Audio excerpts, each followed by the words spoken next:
MZTV. I got one for you. Tell me if you've heard this one before. I don't think you've heard this one before. I'm going to lay it on you right now. I just had this thought and it was wild. And I think it's, well, I know it's right. I absolutely know it's right. And it's this. Has the music stopped yet? Yeah. Oh, okay. Yeah. Oh, yeah. The number of human beings, hang on a second. Okay. Wait for this. Let me light my cigarette up. This is another revelation from your friend. You expect this from me. Don't make fun of me. I know I don't know how to smoke. I don't care. The number of human beings is finite. Why is this important to know? Well, first of all, not everybody realizes this, because from our little perspective here on Earth, everything seems infinite. The stars seem infinite. Time seems infinite. Our days seem infinite. The people that have lived and died and that are living today seem infinite. The planets, you go out into space, they got the Hubble telescope out there showing us in space. Space seems infinite. Well, let me tell you something. Oh, and how about insects? Insects seem infinite. Bugs innumerable. Ants, flies, chiggers, fleas, roaches.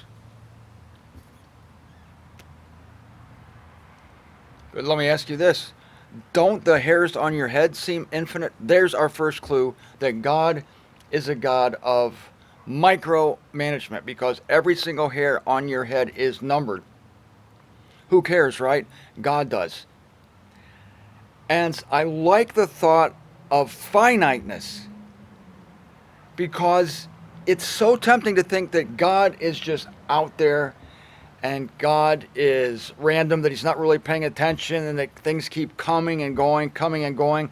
There's no limit. There's no end to our suffering, to our trials. There's no end to our days. Of course, we all know people die. Oh, by the way, you have a finite number of heartbeats on this earth. So it doesn't mean you're going to die. It just means you have a finite number of heartbeats.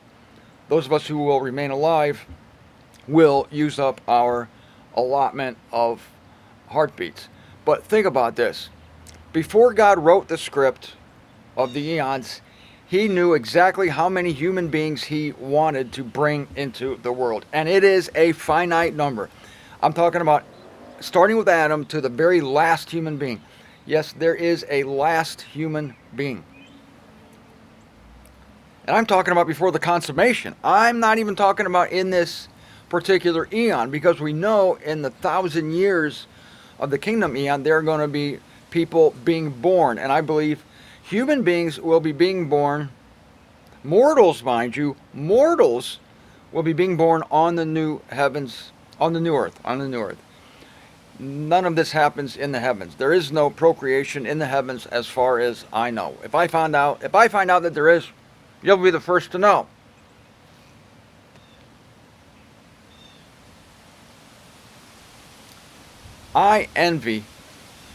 On a good day, I envy every single human being that I see, because God brought human beings into the world, even those who don't believe the gospel now, to eventually enjoy eternal fellowship with him. And human beings have a greater capacity for that than do the lower orders of life. And since Charles isn't here right now, I can talk about him, like Charles, for instance. All right, I look into Charles' eyes, very intelligent being. Sometimes I envy Charles because he seems to have a lot less problems than I do sometimes.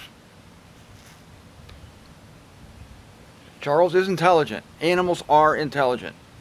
I understand that. You look into their eyes and you just see the intelligence. And yet they are a lower order of life. They will be glorified, but they will not be glorified to the same degree that we are glorified. They will be lesser beings in the celestial realm. But back to human beings. God has just so many of us.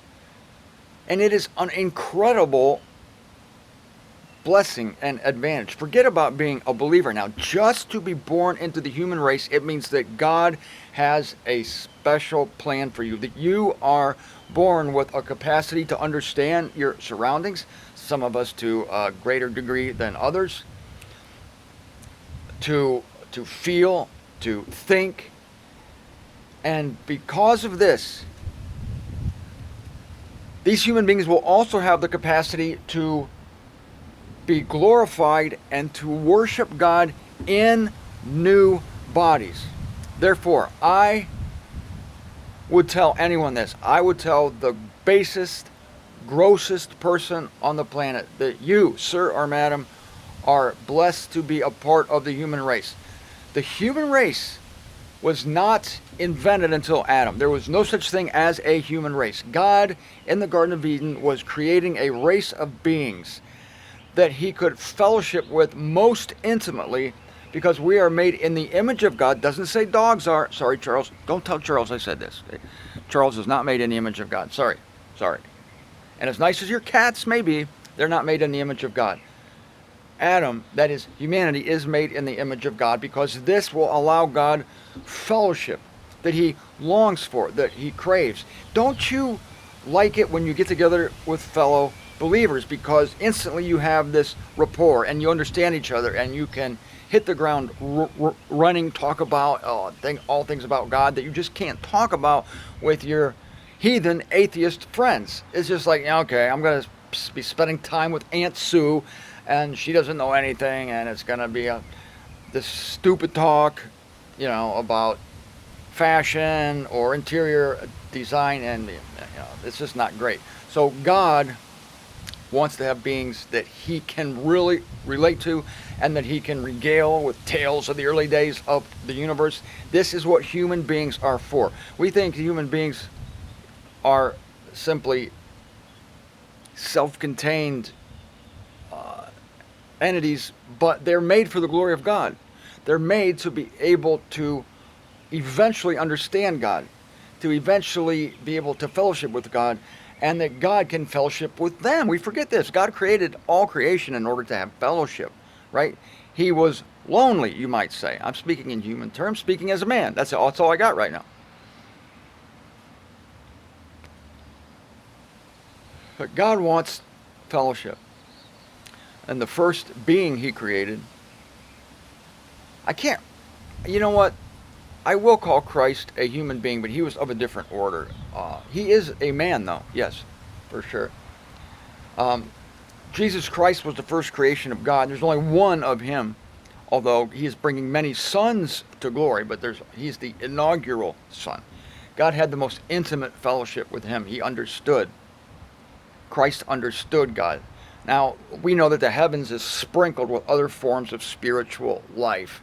And some of these understand God very well. For instance, there are 4 animals at the throne of God. We read that in the book of Revelation. There are 24 elders in the celestial realms. I think they are quite astute, very knowledgeable, and God probably has some good fellowship with them, but not like the intimacy that he has with his son. Okay, so just go down the line. Jesus Christ, and now a race of beings who have the special privilege, and this is going to sound crazy to you, special privilege of being born decaying. Yes, I said born decaying. Why is that great? Because it's a scriptural principle that the lower you go, the higher you go. So because we have been subjected to sin and death, unlike the celestial beings, even the wicked ones, well, they've been subjected to sin, but not to death. But because of our humiliation, we will be glorified above and beyond those who have not been humiliated. We see this pattern with Christ. It says in Philippians that he humbled himself to death, even to the death of the cross.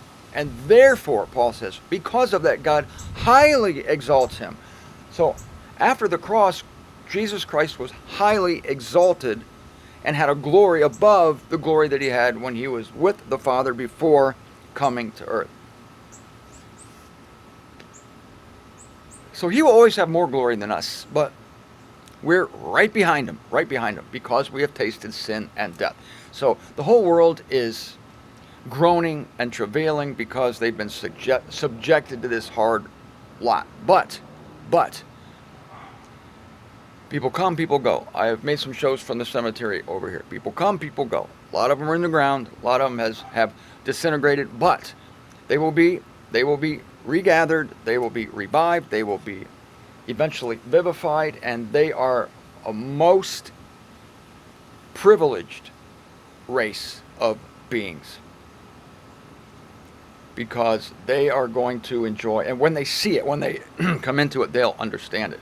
Of course, among humanity, we are even more special because God is giving us the secrets of the universe, the secrets of sin, death, and salvation. He's giving that to us now because God can't wait. See, God's not going to wait. God doesn't want to wait until the consummation, until every human being is vivified and given full load of the Spirit of God. Oh, he doesn't want to wait.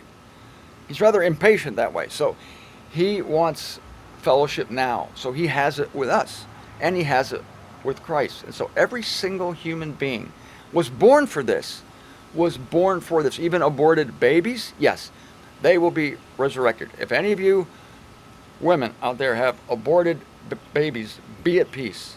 Be at peace. You have a child in the celestial. When that child was a human life begins at conception. That is a human being. Aborted babies count as one of the finite number of human beings that God had in mind to produce. And you're going to have, if you have other children, you're going to have another child in the resurrection. If you've had miscarriages after miscarriages and have never had a child, I beg to differ. You have had a child. It just was not allowed by God to take hold and develop. But if it's a fertilized egg, then that's a human being. And that human being was created to enjoy eternity with God in deep bliss, deep happiness, deep fellowship with God. Okay, now I want to talk about Charles and his kin. Animals were also created for this purpose, but they will not have, they also tasted of sin and death. They're not sinners themselves, but they come under the jurisdiction of our sin, but they're certainly mortal, and so because of that, they're going to have a special resurrection, and they will be able to absorb, to understand, to take in the glories that God has for them. So just picture. Oh, before I finish, I want to talk about insects, because there's a finite number of insects too. Every insect is numbered. Every insect that was ever created to be in this world there is a number. There's a specific number. God says, I want this many. It's a big number. Big number. The number of humans is not that big. But if God can name the insects, and He can count the insects, He can sure as heck count human beings. So it's no problem to Him.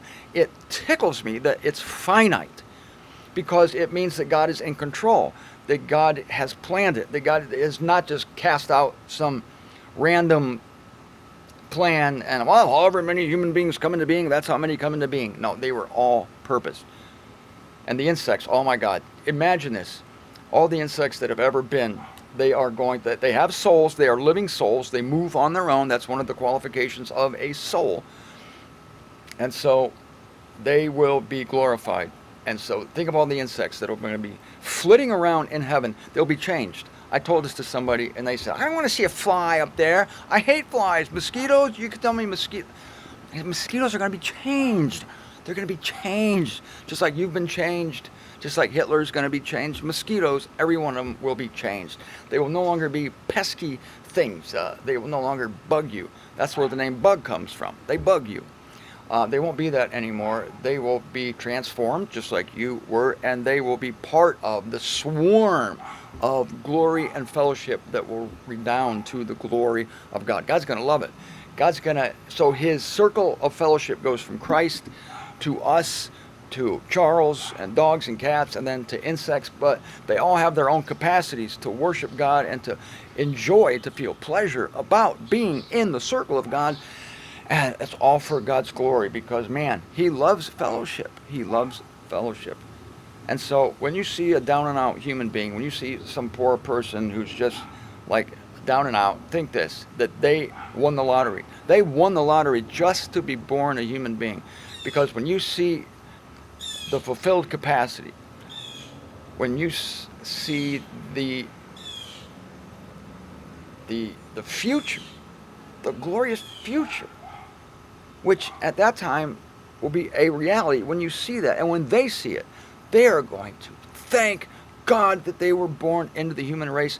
They're going to go, oh my God, thank you for making me a human being. Thank you for making me a human being. Thank you for making me a human being. If we could only catch on to this now.